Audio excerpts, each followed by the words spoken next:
On December 28, 2017, protests broke out in Iran protesting the stunted economy, with young person unemployment at 40% and the prices of basic necessities like eggs going up very high.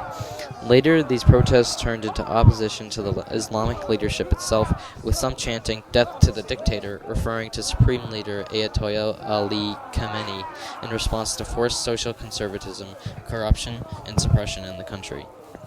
These protests have occurred all over the Middle Eastern country.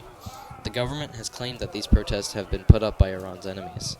President Rouhani at first downplayed these protests, but has since acknowledged the difference between young people and the aging people in government.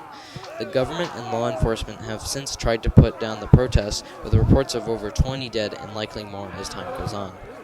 Iran is one of the world's leaders in executions per capita of prisoners, so these protesters are very brave. Some protesters have said that they have no fear because they have no bread to eat, so they have nothing to lose.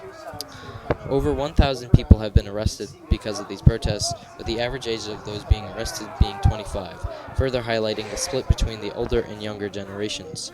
According to The Guardian, one protester, 26-year-old Kasra Nouri, was arrested protesting and since January 4th has been on hunger strike. His situation has been undisclosed and kept in the dark by the government. This isn't the first time that Iranians have protested. 3 million peaceful protesters took to the streets in 2009 after a disputed presidential election resulted in a landslide victory.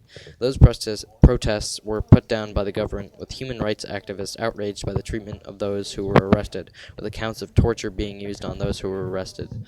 Only time will tell if these protesters will see any significant progress done to their country